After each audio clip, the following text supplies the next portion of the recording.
Because you listen to this show, I'm going to assume that, like me, you're a person who's fascinated by scientific and philosophical questions. So I wanted to tell you about another show I've discovered recently, the addictive, eye-opening, mind-bending podcast series, The End of the World with Josh Clark. Josh Clark is co-host of the absorbing Stuff You Should Know podcast. And for The End of the World, he dives into existential risks, ways we humans might accidentally wipe ourselves out with the same technology we're developing now in the hope that it will make a bright future for us. For example, how a haphazard physics experiment could end the universe, or why artificial intelligence could take control of the world, or how an artificially mutated virus could escape a lab and create a global pandemic. This is serious stuff for sure, but The End of the World delivers the fascinating science behind existential risks through an immersive experience with a beautiful original score and cinematic sound design that takes you from a spacecraft trying to navigate interstellar space to deep inside your body to the far future where humans have evolved into a post-biological species who live in digital form. The End of the World with Josh Clark is waiting to take you on an adventure. You can find it on Apple Podcasts, the iHeartRadio app, or wherever you get your podcasts. Why not listen to all 10 episodes now and join the conversation on social media with hashtag EOTW Josh Clark. Welcome to Futuremakers, your invitation to cutting-edge debates on our changing society with leading researchers at the University of Oxford. Our first series is all about artificial intelligence. I'm Peter Milliken, Professor of Philosophy. Welcome to the Thomas Hobbes Room at Hertford College. So far in this series, we've heard that artificial intelligence is becoming ubiquitous and is already changing our lives in many ways, from how we search for and receive information to how it is used to improve our health and the nature of how we work. We've already taken a step into the past and explored the history of artificial intelligence, but now it's time to look forward. Many philosophers and writers over the centuries have discussed the difficult ethical choices that arise in our lives. As we hand some of these choices over to machines, are we confident that they will reach conclusions that we can accept? Can or should a human always be in control of an artificial intelligence? And can we train automated systems to avoid catastrophic failures that humans might avoid instinctively? Could artificial intelligence present an extreme or even an existential threat to our future?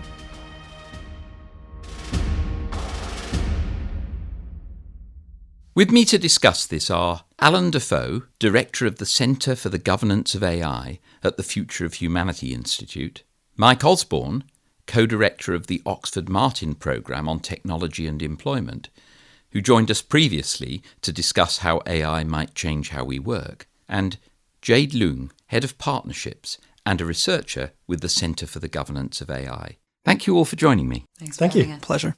Alan, let's start with you. What sort of extreme or existential risks do you think artificial intelligence might pose in the future? So AI seems like it could be a powerful technology on the order of the technologies that generated the Industrial Revolution. And such a potent technology will have extreme impacts, both potentially very positive and very negative. So in terms of the risks that we see really on the near-term horizon, there's a number of them. First, the possibility of massive labor displacement, inequality. These are issues we're already sort of confronting in the world, and it seems like AI could amplify the economic processes that are generating these risks.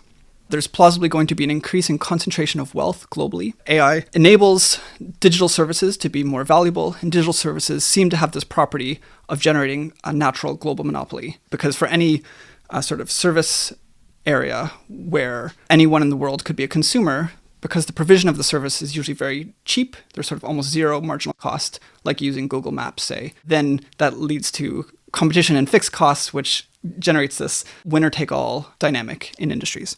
Okay, there's several more. AI is changing strategic stability and possibly undermining it. That's the risk that two countries might fall into a nuclear war, even though they don't want it. And I could say more about that.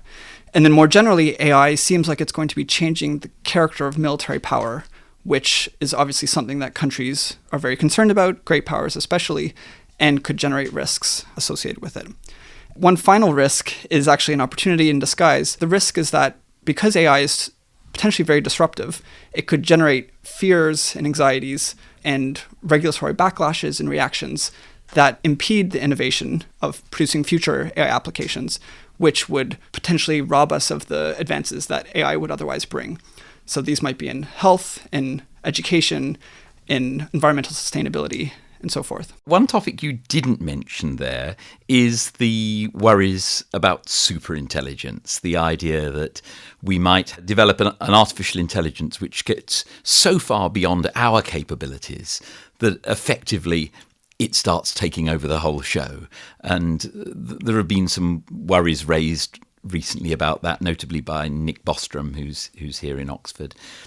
What's your impression about those kinds of worries? So I think it's a useful thought exercise to imagine a machine that is more intelligent than all humans at everything to a vast extent, analogous to humans versus, say, rats or even children, and think what would that mean for our ability to govern the world the way we want it. And it clearly would pose a challenge in the same way that, if you use this analogy, imagine a world of 6-year-olds and you being the one adult in the world. And you begin as sort of the servant of these 6-year-olds, but you're clever, right? And so you can find ways, divide and conquer. You might show them how you can help them stay warm and get food, and then they start to trust you. And so it's easy to see how there's a real challenge of control if this agent that's much more intelligent isn't fully aligned with the goals of the principle. This would be the 6-year-olds or us as humanity. So this is an active problem in deep learning, machine learning, AI research called AI safety or AI alignment, which is how do you build an advanced system that does what the human actually wants it to do and intends it to do and doesn't, say, learn the wrong, incorrect reward function. So we could talk a lot about this one approach where you say, let's imagine this superintelligence and then think about the challenges to us. But there's another way we can approach the problem, which is just start where we are today and imagine going forward as we start deploying these systems they operate faster than humans can react. So already this is true on the stock market, and we start deploying machines in more and more domains that have really consequential implications. So it could be, do you get the job? Is your self-driving car behaving correctly? But eventually it can scale much further to, is the energy system operating correctly? Are cyber defenses operating correctly?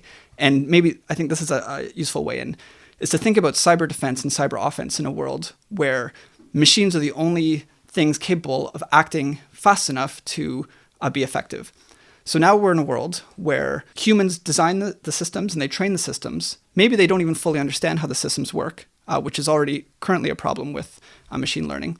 We find ourselves in this sort of incentive situation, the problem, where we don't have the luxury of waiting, say, 3 years to make sure we understand our latest generation of cyber defense system. We have to deploy it, else the adversary, get an advantage on us.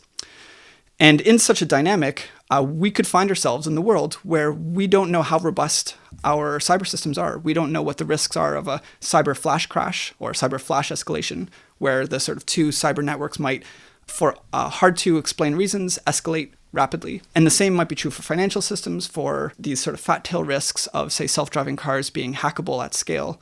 The more we become dependent on intelligent machines that are hard for us to understand, just the higher the stakes are for us to really understand them, to control them, to govern them. We've got plenty to worry about long before we get to the stage of super intelligent machines with minds of their own. Speaking as a philosopher, I have to say I think it's a fundamental mistake to think that somehow, as you put more and more so-called intelligence into machines, at some point they're suddenly going to become conscious and start having wills of their own. There's no reason whatever to suppose that that's going to happen. But it seems much more plausible, as you say, that humans using machines as tools to make their own decisions, needing to entrust them to machines for considerations like speed and so on, might bring about a massive instability. Jade, would you like to give us your perspective on these kinds of risks? Sure. I think a brief comment on the superintelligence point. I think it's a common mistake to assume that the argument about superintelligence assumes consciousness exists within the intelligent agent. And maybe a different way of framing the problem, which encapsulates a lot more of these risks that we've talked about, is thinking about it as transformative artificial intelligence. So whatever way the system looks, you assume that it's got a number of advanced capabilities which can generate these transformative implications, which can be both hugely good and hugely bad.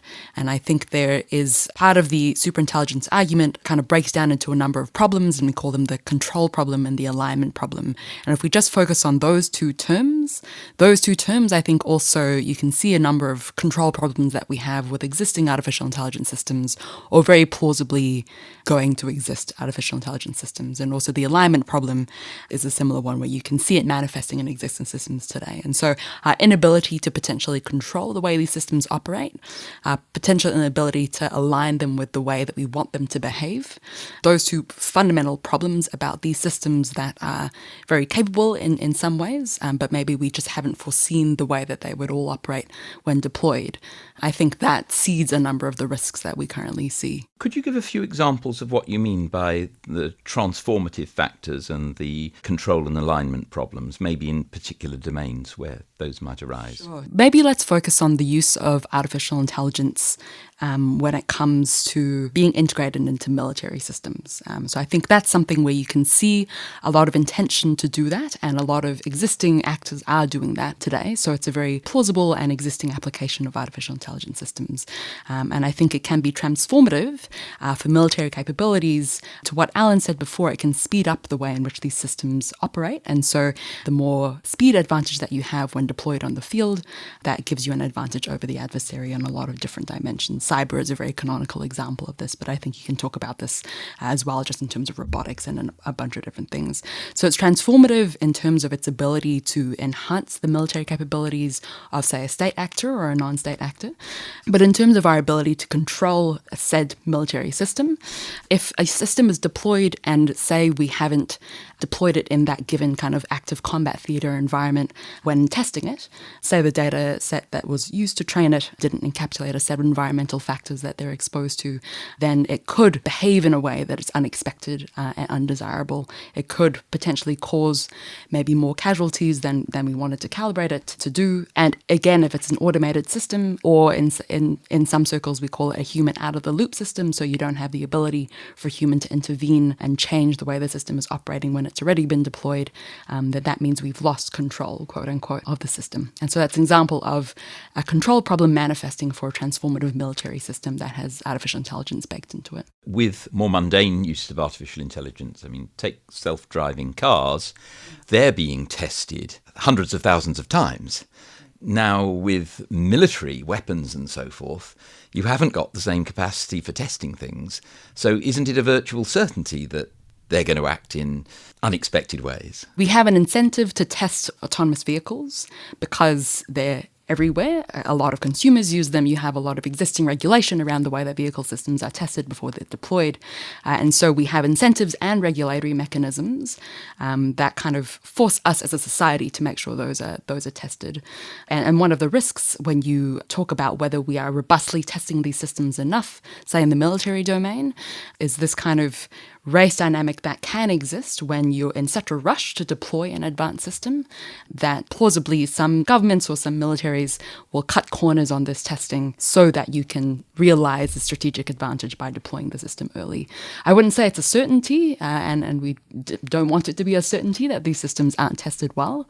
But I think, again, this is kind of where governance comes in as a really important component, or a really important ingredient to make sure that we don't incentivize actors to cut these corners, and that we're making sure that any systems that are deployed are done so in as robust a way as we're testing autonomous vehicles, for example. Isn't there a serious problem here? If you're talking about using machine learning in the battlefield, machine learning algorithms notoriously are rather opaque. We can't understand exactly why they're making the decisions they do.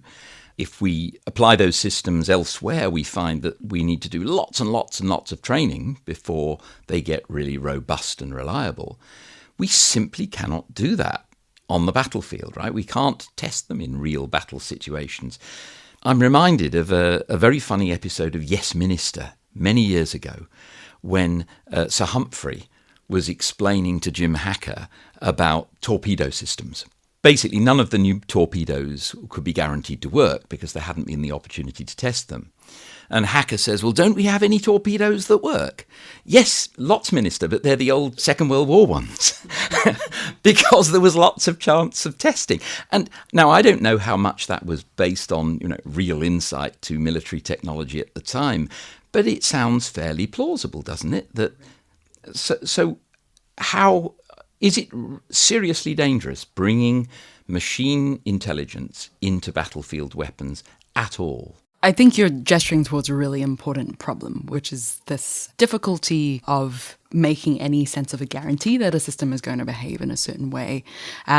One maybe useful way of breaking down this difficulty too is I think there's the technical difficulty of it, and there's also the kind of societal governance difficulty aspect of it. The technical difficulty I might punt to Mike, but I'll say that there is a fair amount that's being done. There needs to be more done, but there's a fair amount of work that's starting to emerge around making these systems more explainable, making them more robust under different kind of environments. And this broadly falls into this category of AI safety research, and there needs to be a lot more done on it relative to AI capabilities research.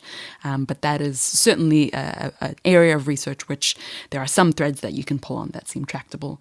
I think the kind of difficulty when it comes to the societal decisions that we need to make is what do we consider safe enough in order to deploy? And I think the thing we always want to bear in mind is that there is nothing like 100% guarantee for technical systems that we currently use day to day. And we make a decision as a society that below a certain threshold, we're happy operating with it in our everyday lives. And presumably in the case of a weapon, since you're dealing with an enemy who cannot be relied on to respect any guidelines you suggest, you actually are pretty much forced to go ahead and deploy and to some extent hope. Yes, but I think you can change some of the parameters of how much you're incentivized to just deploy by trying to mitigate or enforce, say, for example, an international law norm that autonomous systems, when deployed, should operate under a commonly understood set of standards of safety or something like that. Mike, you do a lot related to control of machine learning systems and so forth. What's your perspective? To begin, I broadly agree with everything that's been said, but let me try and push a little bit on the things that I perhaps disagree with a little. So, the first thing to be clear is that AI is not a single thing, right? AI is this broad basket of different technologies. And to some degree, I think it's important to distinguish those when we're talking about the difficulty of control. So, for instance, there are aspects of military technology that rely on quite mature machine learning. So, for instance, setting military technology aside, let's talk about autonomous vehicles. So the problem of distinguishing how far a vehicle is from another object is not so difficult in some senses. It's something that a lot of data can be provided to train an algorithm. It's something that even to some degree formal guarantees can be provided for. So it could be that even in contested military spaces, there are aspects of the problem that can be carved off that we can provide really quite strong control for. And the crucial question is not how controllable an algorithm is on an absolute scale, but how controllable it is relative to the current alternative, right? So in some cases, we're using humans to make decisions, in the case of driving a vehicle or on the battlefield, in which humans are not particularly well qualified. So for instance, while I'm certainly not an advocate for the use of machine learning in war, obviously human contestants are subject to mistakes like friendly fire that it might be possible to completely eliminate through the use of relatively simple technology. Perhaps everyone can wear a little device that indicates I am definitely a friendly combatant, please don't target me. So I think at all points we have to say not how good an algorithm is in absolute, but how much better or worse it is to the current state of play. So we've been talking there about what you called the control problem, Jade, but there's also the alignment problem. And I take it the alignment problem is aligning what the purposes of the machine are with our own? Alan? So there isn't a consensus on how to use these terms, but I'll offer my preferred terminology. I would say we want systems that do what we want them to do, which we might call safe systems. So we want this property safety. And there's a few ways you can make a system safe. You can control it which I understand to mean there's some human who imposes structure on the system, either sort of hard-coded rules that say you can't leave this boundary of safe behavior, and that gives us safety. You can actually cripple the system, so you can make this system weaker than it otherwise would be, because if you give it too much power, it becomes too dangerous. So maybe you slow down the algorithmic bots, or you, with the autonomous weapon system, you require that some human key is provided before an order to fire is given. So you make the system less capable in some sense, but more controlled by a broader governance structure. And then there's a third strategy where you align the goals of the system with the goals of the principle. This gets at the idea, what does the machine want? What is its reward function? And is it aligned, correlated with the goals, the utility function of the principle? The principle meaning? The person who owns the system. The commander or whatever. The commander, the person who bought the car, whoever is authorized by society to be the entity that decides how the machine should work. So those are three different strategies. Control, where you build some sort of human understandable system of almost sort of physical control around the system so it doesn't misbehave. Crippling, where you deprive the system of sufficient power so it can't make these large, costly mistakes. And then alignment, where you allow it maybe to be extremely powerful and you don't control it, but instead you say, I want the system to want what I want. And there's lots of challenges getting alignment to work. Well, can you explain what some of those challenges are? Sure. And this comes back a little bit to the comment you made earlier about, will machines ever have sort of a will of their own? And I would say they already do today. So machine learning, if you think about the history of AI, at the beginning, there was good old-fashioned AI, where there were programmers who wrote some program, type hello world, with a loop. Or here's an expert system where the expert says, this is how I want you to diagnose a disease. And then the machine does it faster, more reliably than the human.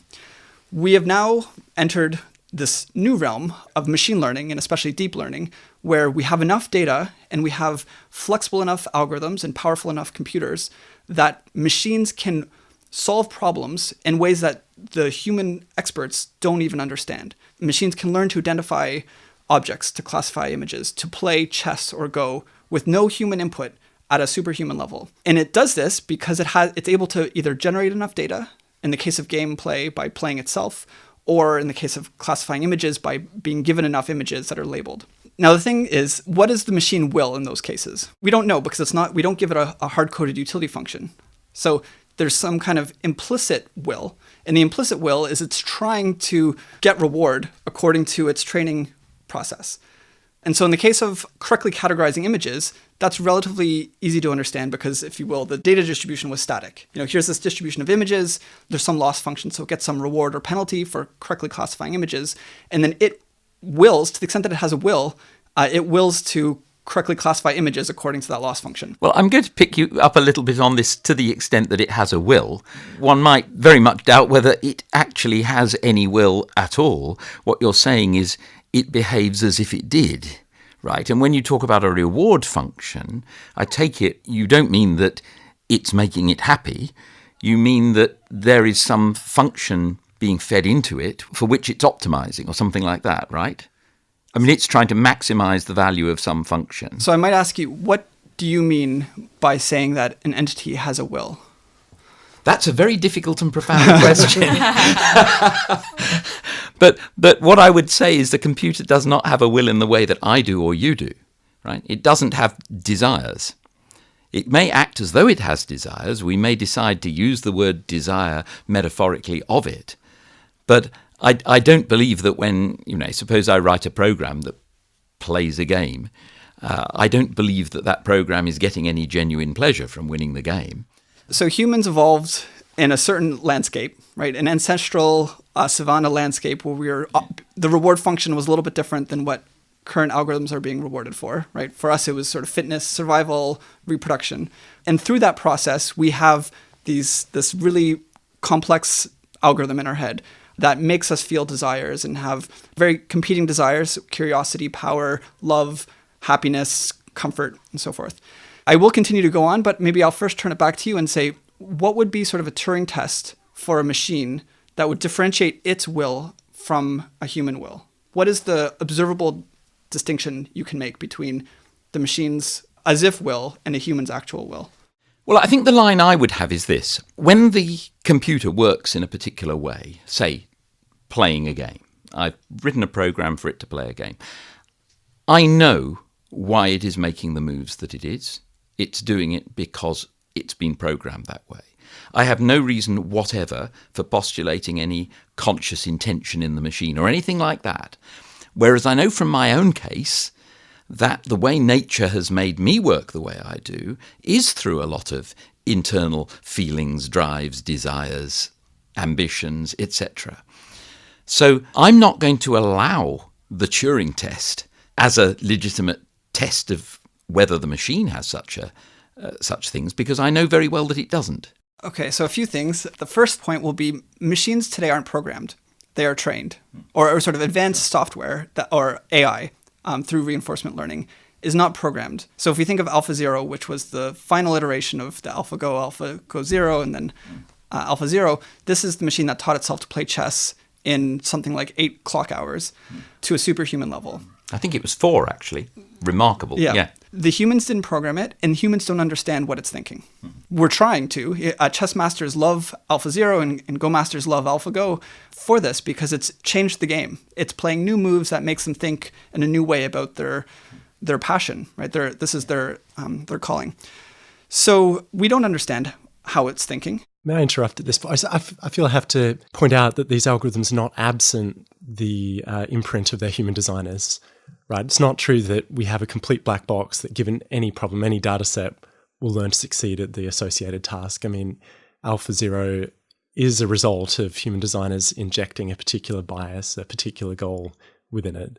I mean, so to some degree, of course, they are responsive to the environment, to the external world through the presence of data, but they are still nonetheless things for which human designers should take responsibility. So I think we're conflating a few things. Responsibility is separate from whether intentionality was encoded into it. And I think in the case of AlphaZero, the programmers designed the architecture, and then they designed the learning curriculum, and then the machine learns. But in the same way that my son is learning through school, it's not that his insights are the sort of handcrafted product of teachers and parents. He's learning his own insights about the world.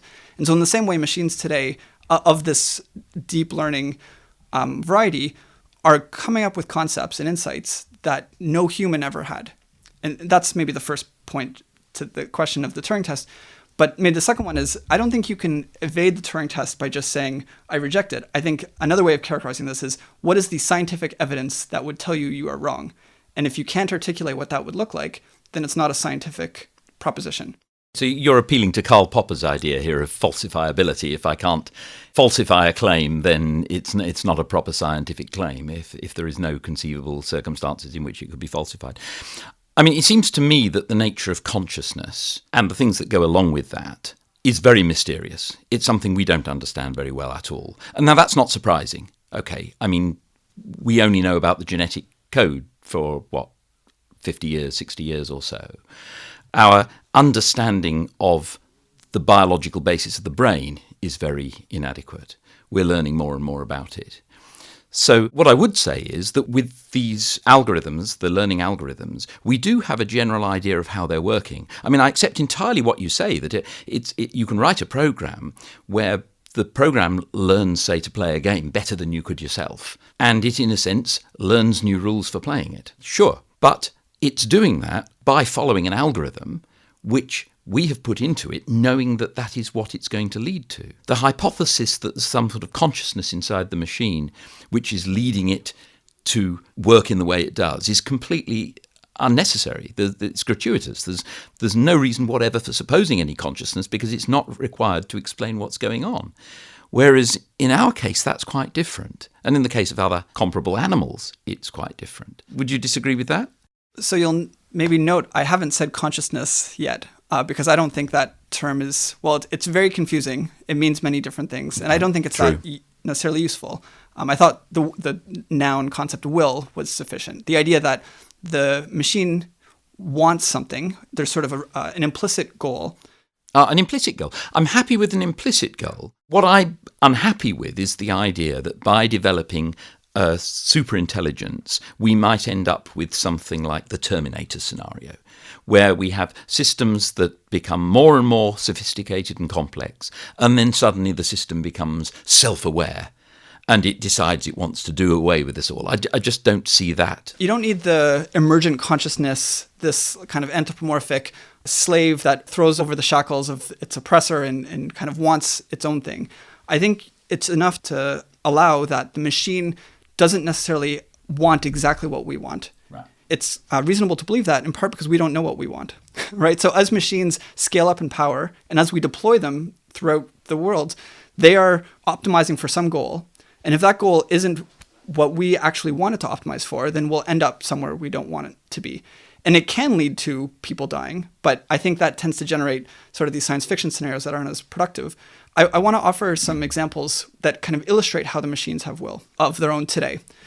So you see this, and there's a range of examples of machine learning algorithms that sort of learn the wrong lesson from the programmer's intentions. And for now, they're cute and fun. It's like, oh, look at that. So one of my favorite examples is a tic-tac-toe algorithm that was playing some kind of large space tic-tac-toe game. So it wasn't just the normal 3x3.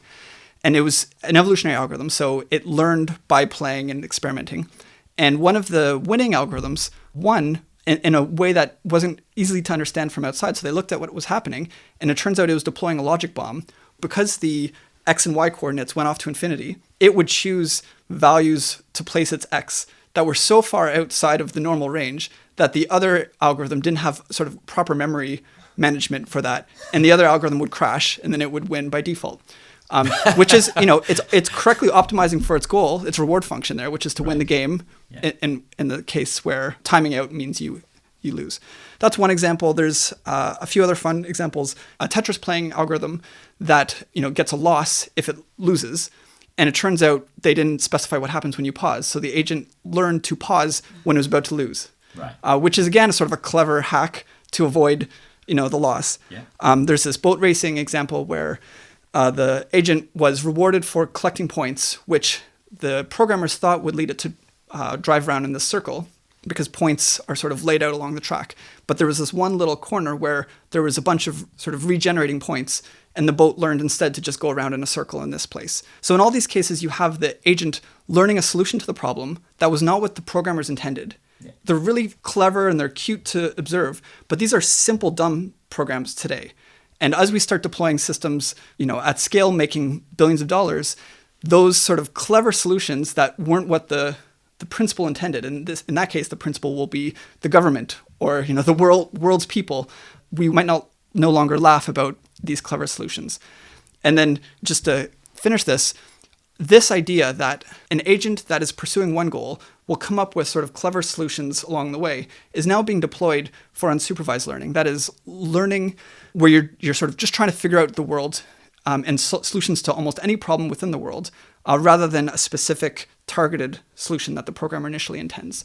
So if you can put an agent into a, say, virtual world, and instead of just trying to solve one problem, it basically solves all the problems. It walks around, it experiments, it figures out how the physics work, what the shape of the labyrinth is, and so forth. One of the strategies that's really working to achieve that is what's called intrinsic motivation, where you give the agent this internal drive for two things. One is curiosity, so to understand the world, to predict what it will see, to predict what will happen, to predict future states given its actions. And the other is sometimes called empowerment, but I think most clearly is just to call it power. It learns to develop its neural architecture, its skills, so that it can achieve whatever goals it wants. And the reason that's such a useful internal drive is that then you can layer on the reward at the end. So you have this agent that can basically achieve whatever you want it to. And so then you come along as principal A and say, I want you to collect cherries, and it goes and collects cherries. But then I come along and say, I want you to, collect whatever, apricots, and it does that. So this illustrates how an agent that's pursuing one sort of hardwired goal, in this case, curiosity or power, can along the way achieve many auxiliary benefits, which in these cases are what you actually want it to achieve. Yeah, and you can see how an agent that's programmed to have power over a world, virtual or real, and is motivated by curiosity, might end up doing all sorts of appalling things just to find out what would happen.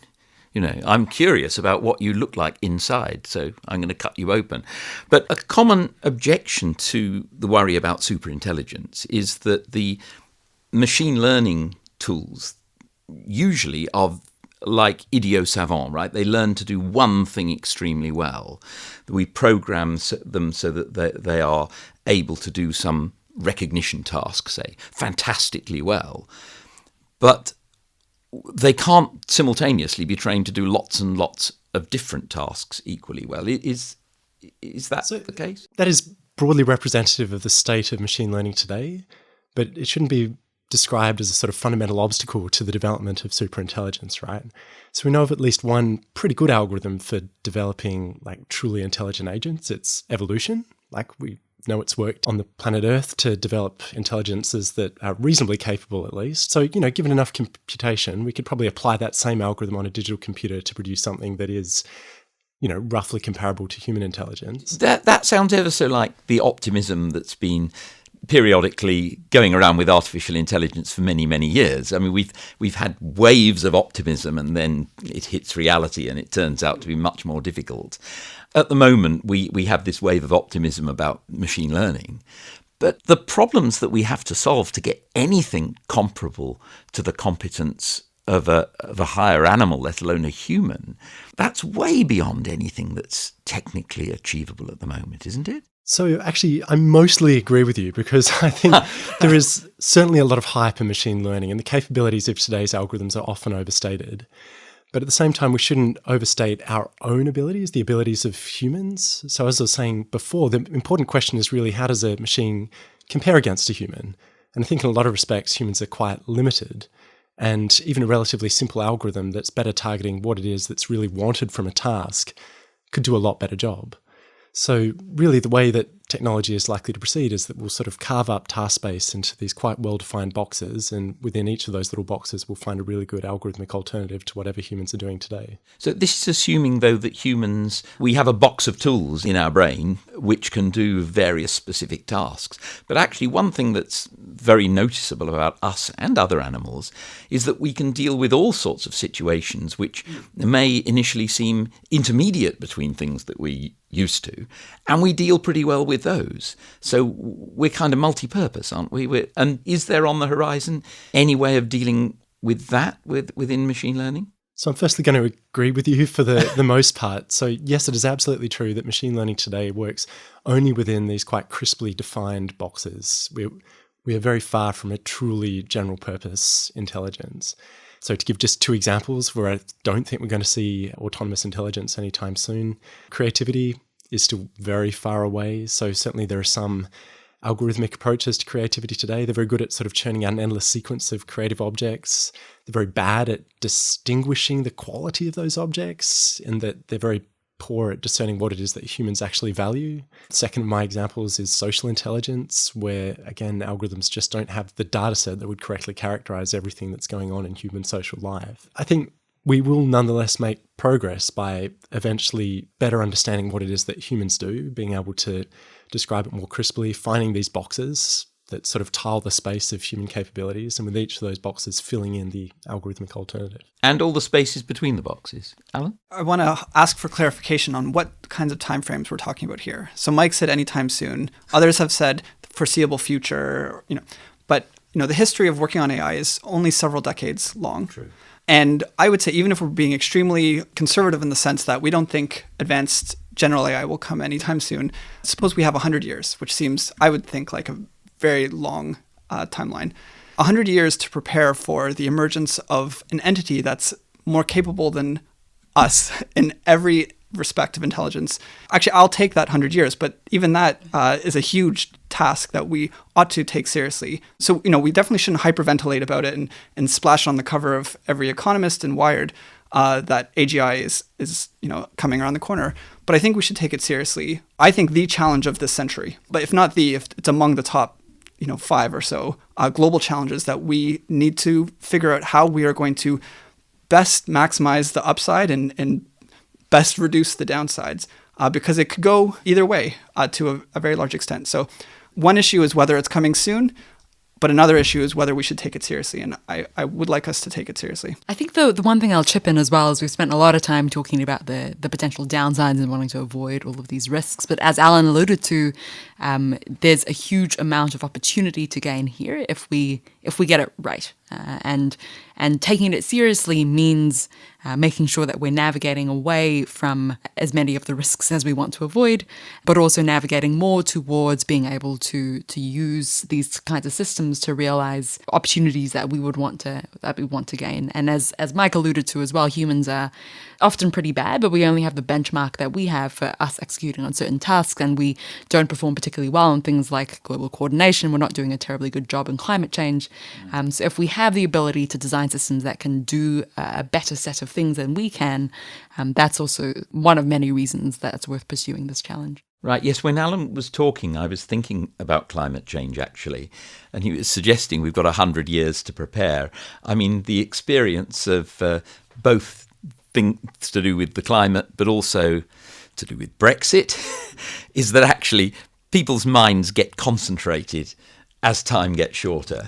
Right. And trying to motivate people to think seriously about problems hugely ahead just doesn't work. But on your more optimistic theme, I mean, is it possible that one of the best uses we could make of artificial intelligence in the nearer term is getting that to help us to think about how we might cope with it in the longer term? That's an interesting proposition. Yeah, I haven't thought a huge amount about that. Can you clarify what you mean by that? So using artificial intelligence to help us better think about how to plan. One of the things we were worried about, and maybe it'd be good to say a little bit more about this, you were talking about strategic instability, Alan, about how as the various actors, the various states or whatever, are interacting using computers because computers can do things so much more quickly. It may be that in order to solve those sorts of problems, we actually need to use artificial intelligence to provide ourselves with tools that will enable us to make them tractable.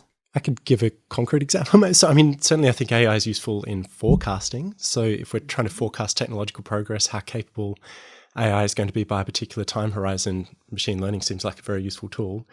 Before I stop speaking, I just wanted to give a massive endorsement to what Alan said earlier. And nothing I've said should be taken as any kind of contradiction to the need to focus very seriously on this issue of AI.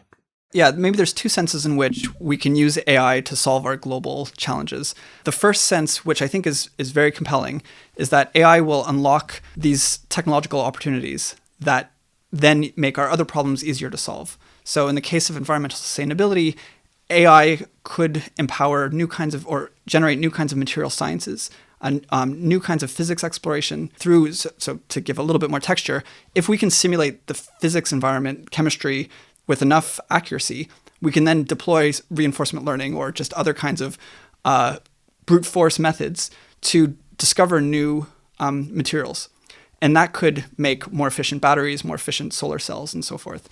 More generally, economic growth is good for liberalism, it's good for global cooperation, and AI seems like it could be an empowering technology for all kinds of industries and economic improvement. So in that sense, AI might ease the tension, the economic and environmental tension that we would otherwise face. And this is why I think the last risk I would like to mention is the risk that we fail to achieve the innovations from AI because we overreact, we have clumsy and ineffective responses to the very real challenges that AI brings.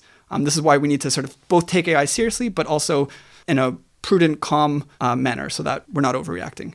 A second sense in which AI might help us with our global challenges is if it helps us with our global political problems, helps us understand each other better, find solutions to difficult negotiations. And currently AI is pretty far at helping us with that. You can tell stories about how it could help. You can also tell stories about how it might make it more difficult. So just to offer one illustrative sort of science fiction possibility, which could be 5 years away, we might be able to soon infer the affect and intentions of a person remotely. So currently you can remotely read someone's respiration and perspiration without someone's consent. You can have a device in the room from which, if the person's not trained, you can infer something about their emotional state. If I ask you a question that's probing about something you shouldn't have done that you did do, and I see your heart rate spike, that can tell me something about your beliefs about that question. Also, it's plausible that visual cues can be used to understand something about what a person's thinking. So we could be in a world 5, 10, 15, maybe 20 years where it becomes very hard to lie or to hide your intentions and your thoughts at a crude level when in the physical presence of another person. That could transform diplomacy.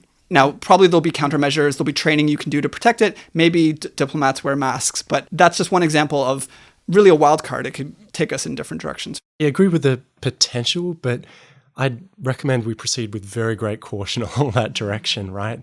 So, I mean, the rise of social networks, which has been largely underpinned by machine learning, was motivated by similar promises of the value of connecting people. And you can make many arguments to the fact that actually that's not been a net force for good. Yeah, to clarify, my scenario wasn't meant to be utopia. It was meant to be dystopian/utopian. We don't know what it will do. Didn't Douglas Adams postulate the Babel fish, which enabled all the different civilizations to talk to each other? And didn't that cause global calamity, wars and things? I believe so. Check on that, fact check before that goes in. I had in mind that a lot of problems of interaction come down to modes of operating socially. I mean, for example, voting systems, methods of negotiation, game theoretic problems, where we're not terribly good at those. And it might be that when we're dealing across the world as a whole, things get very complicated. And artificial intelligence might help us solve some of those problems in a good way. I mean, we've found many human institutions that help us to resolve all sorts of conflicts of interest and such like. And as those get more complicated, maybe machines will help us with that. But one of the biggest of those problems is going to be something that you raised at the beginning, Alan, about labour displacement and inequality and how to deal with concentrations of wealth and global monopolies and all that sort of thing, where we might need new legal structures. We might need new structures, say, of intellectual property and so on. Perhaps artificial intelligence could help us to do that sort of thing well. And Mike, we've already had a program where we've been talking a lot about this, but could you just briefly give us your perspective on that? The first thing to say here is that working within machine learning, there's this kind of sample selection bias for the fact that I do believe that machine learning is likely to be enormously economically valuable, right? But the way that value plays out in society is not necessarily for the benefit of all. So historically, we've seen technological transitions that have resulted in a great deal of efficiency gain, a lot of value created that hasn't necessarily accrued to the average worker. So in the English Industrial Revolution, the evidence we have suggests that it took maybe 60 to 70 years for the average worker to see any sustained wage growth. So the concern is that AI might lead to some sort of disenfranchisement of the average worker. Perhaps it's AI acting as a manager that's not responsive to the kind of things that we'd want a real human manager to be. Maybe it's AI directly substituting for a human worker. All of these things are going to need to be thought about in much greater depth before we'd, really be willing to be confident about the future labour markets in our societies. So do you think there's a risk that in the future, as some people have suggested, you may get a kind of class divide between those who know about and are able to utilise artificial intelligence and those who don't? Technology is political. So, we shouldn't view this sort of future trajectory lying ahead of us as entirely technologically determined, right? I would agree that there is a possible trajectory in which technology disenfranchises a large number of workers, those who are perhaps least well equipped to be complemented by developments in machine learning. But there are other scenarios in which, machine learning is a real boon to those workers. So I think it's really not a question of the technology. It's about the kind of things that my colleagues here in the room think about. How are these technologies governed and put into practice? Could we look for some sort of utopian future where AI helps mankind in general to be fantastically productive? Absolutely. And the benefits of this are fairly distributed and we can all spend our time being creative and right, so you can imagine a scenario in which somehow ownership of these algorithms is public and everyone is sort of benefiting from the value that they're creating. I'm not sure how we get to that point, but it's, at least a nice thing to think about. Yeah, and the development of AI can therefore perhaps prompt us to think in very positive ways about the development of our social structures. Yeah, I mean, so to Alan's point earlier, a big concern is obviously a lack of economic growth, right? So one of the big concerns of recent decades has been the so-called productivity paradox. We're not getting as productive per year as we would otherwise want. Maybe AI, in allowing us to be more productive, tackles what is actually the larger issue on our table today. We've talked quite a lot about awful things that could happen. We've talked a bit about really good things that could happen. What do we think is actually going to happen? Where it's notoriously difficult to predict, but have a go. Jade?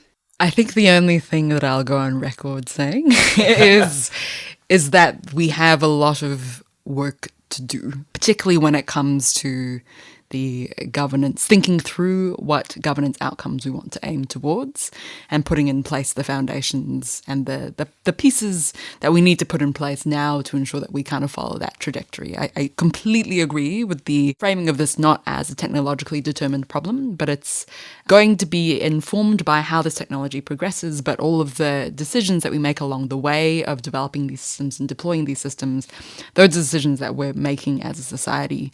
And there's this other whole host of problems, which is about who's making those decisions today and how we collectively keep those decisions accountable to how we want them to go. Current conversations that I think we need to be having is looking at where the decision makers are and what their incentives are currently and what they're being rewarded for. So for example, if you look at large technology firms who are developing a lot of these technologies today, we need to look at them as the bastions for kind of where a lot of this governance is going to be seated, because they're the ones making decisions about what technology is being developed and deployed. I think what we can look at now is looking at where this power is concentrated and then thinking through what the implications of that are and putting in place the right incentive structures to make sure those decisions kind of follow the routes that we want them to follow. That's rather a difficult thing to do, isn't it? When those actors include large global technology companies who haven't seemed to be particularly keen on, say, paying their dues in the form of taxes. Right. And some of them include nation states, which we are not going to be able to control. Is that a worry? You can choose to be worried about it. You can also choose to be optimistic about it. I think there's... So give us the optimistic gloss. So I think at the end of the day, companies... There are a number of examples historically where companies respond and private entities respond to public interests. There are often examples where it doesn't work quite as we want it to, but the point here being that these are institutions that are designed either explicitly in the case of a government, e.g. via voting, or in the case of companies via more indirect routes, like the sentiment of the public affecting what kind of decisions they make because they're worried about share prices or whatnot. So there are ways in which, we can channel our influence to these different entities. I think it's about kind of being deliberate about how those things are channeled. And what about the fact that some of the competition is between nation states or groups whose overall political or other orientations may be greatly at odds with each other? Generally, the whole competitive landscape, I think, between these various actors who have this incentive to just want to create more powerful artificial intelligence technologies is a worry. And so finding ways to kind of dissipate some of those competitive dynamics or channel them in better directions is the task. So I'm pointing towards a lot of things that we need to do. Yes. But I think the point is that we have the capacity to do these things. They're not predetermined. So there are some broad sunlit uplands that we could look forward to if all goes well. Mike? I just wanted to bring up this analogy that I don't think we've discussed so far today that was kind of inherent in what Jade was just saying, which is that in a sense, the advent of companies is not a bad analogy to the advent of AI. So companies are themselves agents with some power that have some goals that are distinct from any individual human. But we've, as a society, sort of adapted to the presence of companies, and we have laws and institutions that govern how they can act. And as Jade was saying, they seem actually to respond to many of the things that we as a broad society actually want. So maybe we'll be able to invent similar sort of institutions to govern AI as well.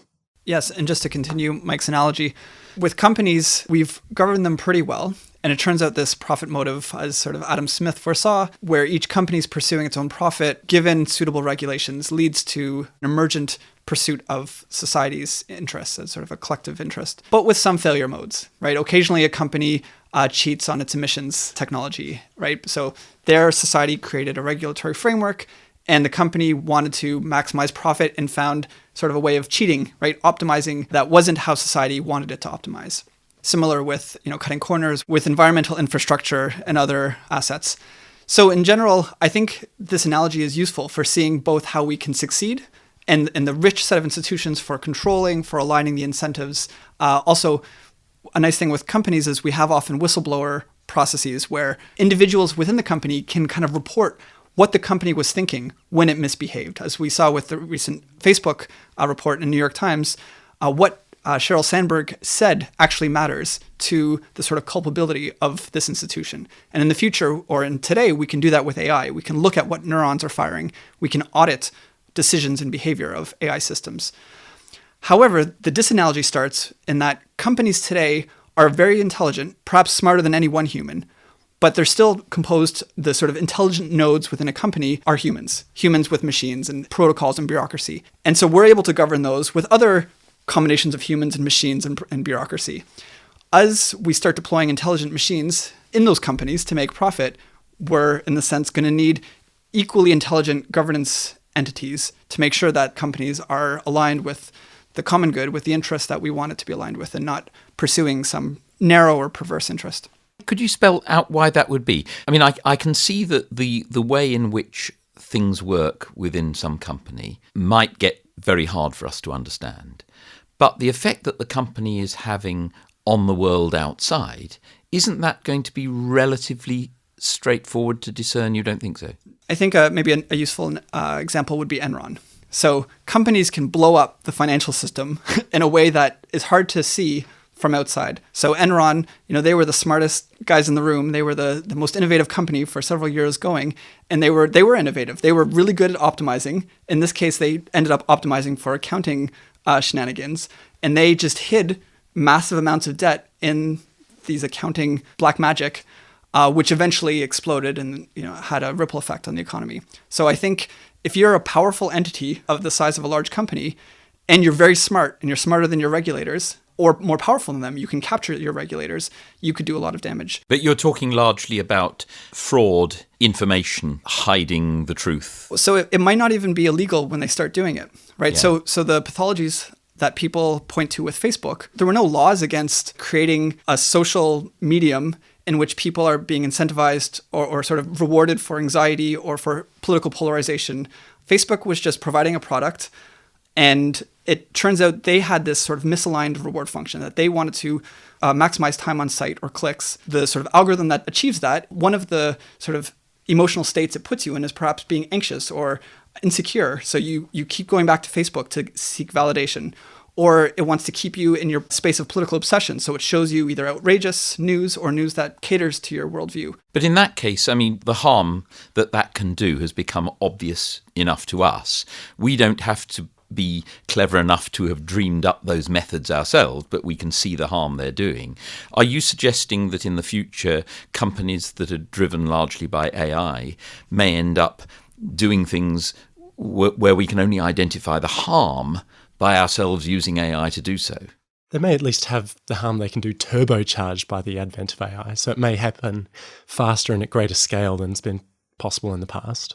Right, okay. I thought Alan was hinting that we might get a new degree of problem, something that where the turbocharged company would not only be doing things at greater scale than otherwise, but something that we simply can't detect. Yeah, maybe one way to operationalize this in the near term is we might see this with concerns about fairness or auditability or just making decisions in a correct way.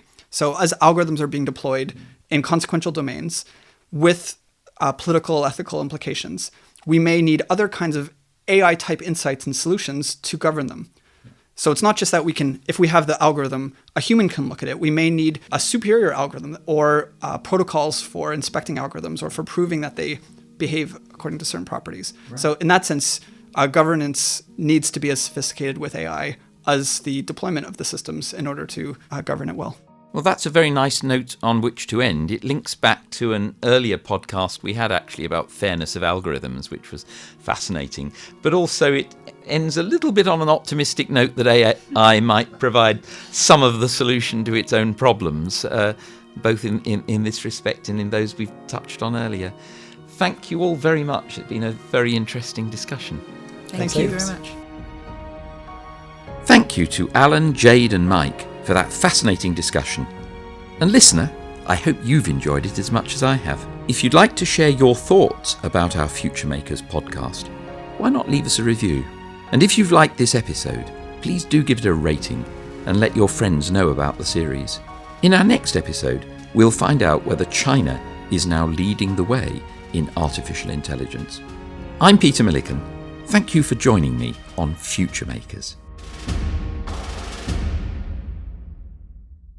Hi there, Futuremakers listeners. Hello. Steve and Ben here from the production team, just popping in to say that we hope you're enjoying listening to the show as much as we enjoy making it. The episode you've just listened to has been kindly sponsored by the Exponential View podcast. In just a moment, its host and creator, Azim Azar, will talk to you about what you can expect from his excellent show. After listening, why not give Futuremakers a review? It's your chance to help steer the debate, and we really enjoy reading every one. From politics and culture to business and the household, technology is transforming every aspect of our society. But the quality of debate around it isn't keeping pace with its exponential progress, and in order to shape technology for our own benefit, we need to be aware of how it's evolving. And that's the goal of the Exponential View podcast. Join me, Azim Azar, for weekly conversations with entrepreneurs, policymakers, technologists and leading academics as we discuss the forces shaping our future. From artificial intelligence and the future of work to cybersecurity and the role of the state in innovation. Find the Exponential View podcast at www.exponentialview.co/podcast or just search for Exponential View on your favourite podcasting platform.